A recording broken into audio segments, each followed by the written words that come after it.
We are back live here on our world famous KJAG radio broadcast, coast to coast and border to border on iHeartRadio and AMFM247.com. And we have a great musical artist with us today.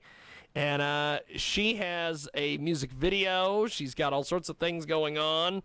And I know I'm going to butcher your first and last name. So is it Aria Wunderland? Did I get that right? You nailed it. Holy smokes, look at that.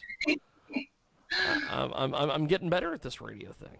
I should be after freaking 20 years. Aria Wunderland with us today. She joins us live here in our program, and you can find her all over the place. She is on Skype. She is on the YouTubes. She is everywhere. And she has an amazing background. She's got some cool videos. So first of all, tell us about your music background. How did you get interested in the world of music? Well, it actually started at home. We had a piano growing up. I'm the youngest of three, and my older brothers were studying piano and they hated it. So by the time I was born, my parents were kind of like, they'd given up on the whole piano thing. But I was pretty much in love with it from day one, and I started just like playing chords and learning by ear. And then eventually, maybe like around 10, I started taking piano lessons. So my love for music, I would say, started with the piano, but I was really influenced by so much music in the 90s, like rock music and hip hop and, pop. So I started kind of allowing that to influence me, and then I started kind of playing with chords and writing.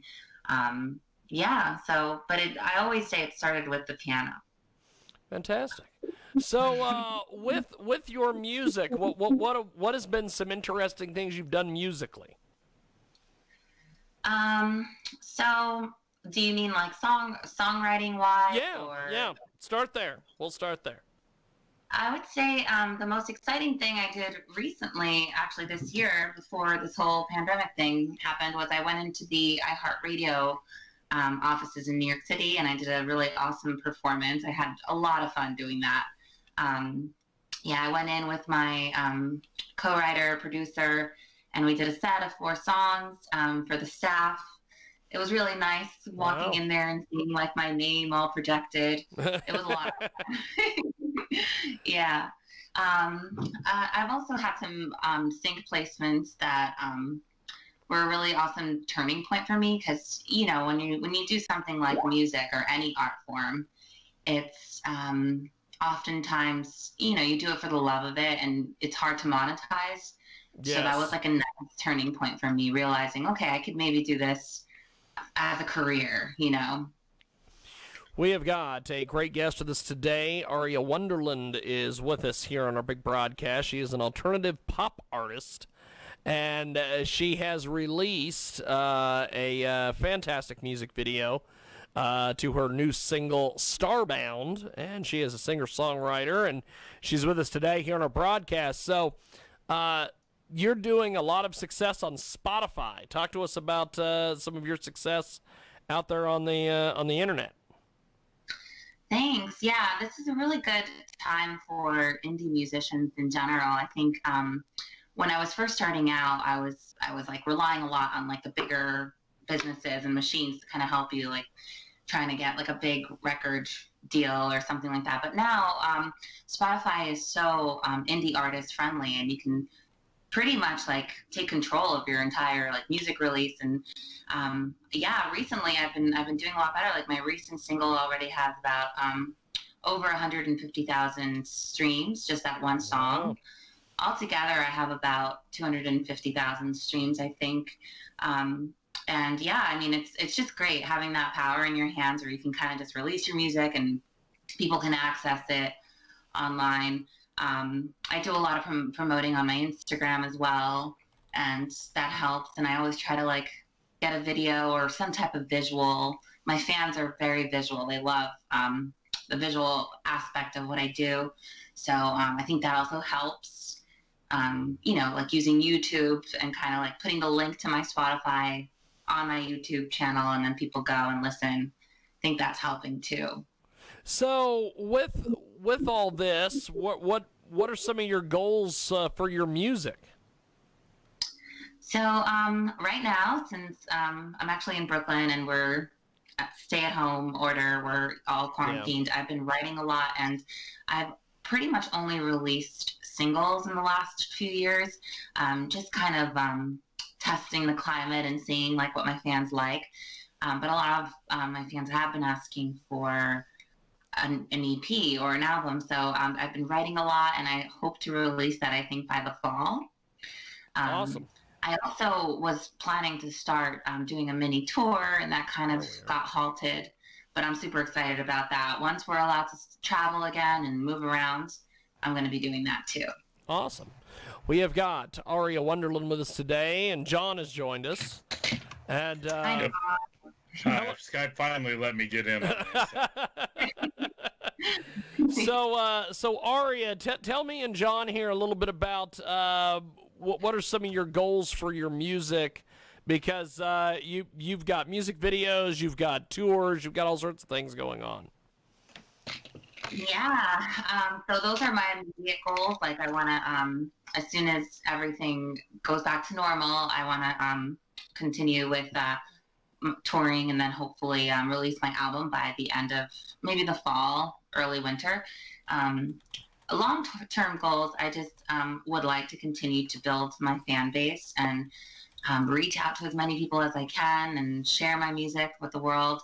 I also would like to use my platform as it grows for like a greater good.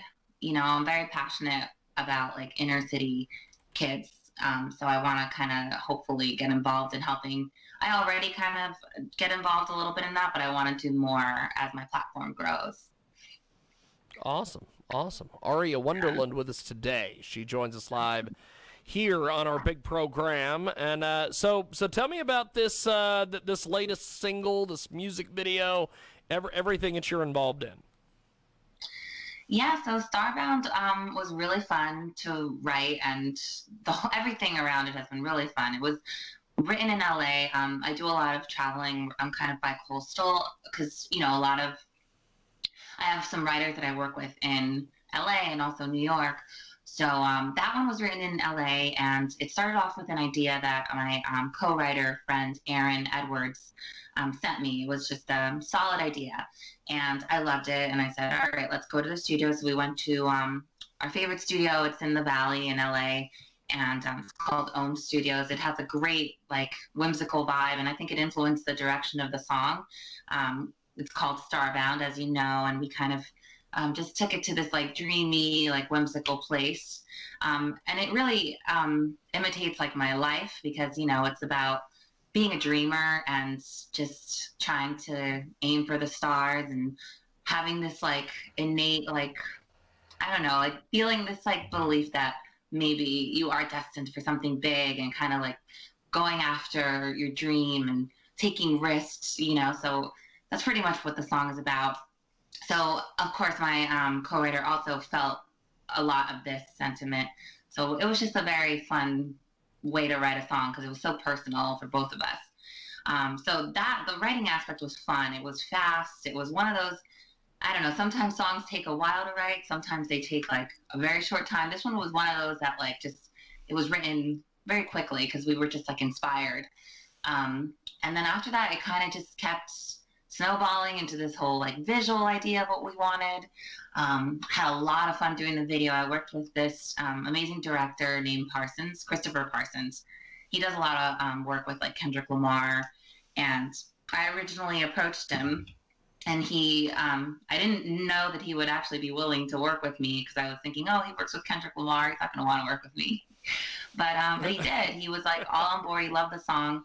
So I worked with him and my creative director friend, Uli Gold, and we came up with a concept. And yeah, we shot a really cool visual, which we just released like a little over a week ago. Yes. So yeah, and so far it's getting lots of love.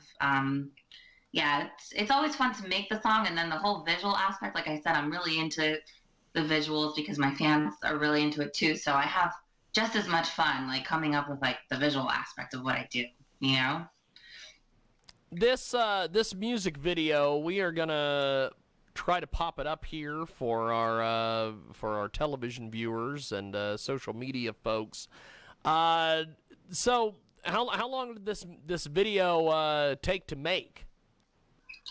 So this one was shot also in LA, and I went out there for about 8 days. So we didn't have that much time. We did it. We kind of got together and did some planning. Me and Uli Gold, the creative director of the video, and we shot it all in one day. It was a long day, but that's pretty much how all video shoots are. You know, we started early. We ended at like 3 a.m. But when you're having fun, it just goes by fast. You know, towards the end, I'm like, wow, we've been here a long time. And yeah, we wrapped it up. You shoot scenes over and over again. So we got to a point where we're like, okay, I think we got it. And a lot of volunteers too. You know, I'm an indie artist, so super grateful. A lot of just creative friends of mine just came by and were in the video, and you know, and volunteered for like makeup and stuff. It was fun. We have got Aria Wunderland with us today. She joins us live here on our broadcast. John, do you have any questions for Aria while we have her here?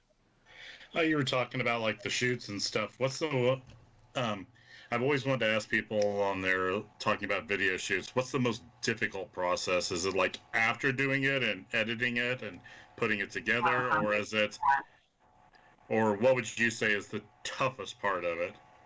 You know, I would definitely say it's the editing, and you know, and also putting it.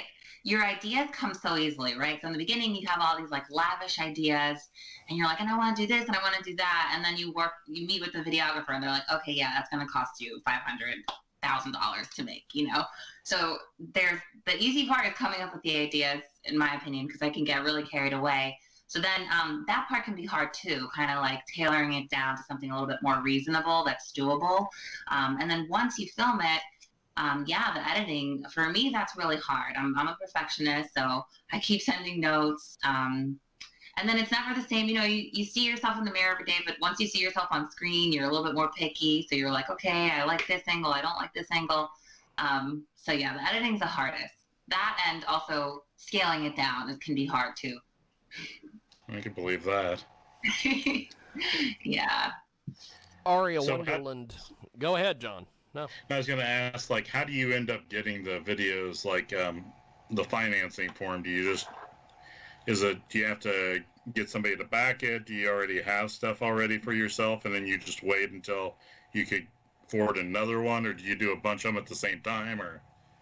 It's like each song, as each song gets made, I kind of, you know, there's like a process of like also like mixing the song and kind of like the editing aspect of music. So while that's happening, I usually already start thinking about the video and the budget. My video budgets are usually pretty small, you know. That's kind of the fun part, like getting all my creative friends to kind of join in and kind of thinking outside the box. Like a lot of the cool effects are added afterwards, you know.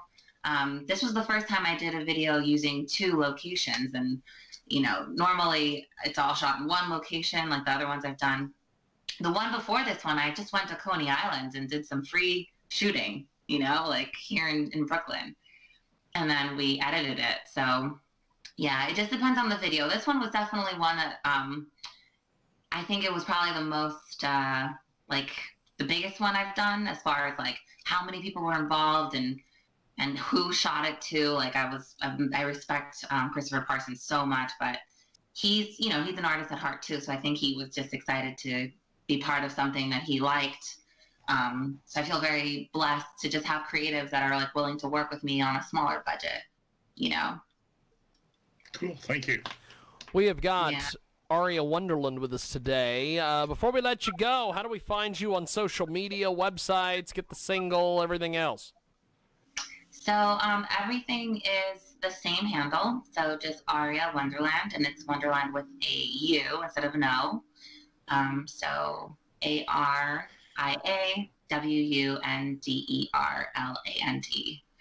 And yeah, I'm everywhere. I just joined TikTok a few months ago too. So Aria Wunderland with us today. Aria, I appreciate you making time for us today. Thanks for coming on our big program.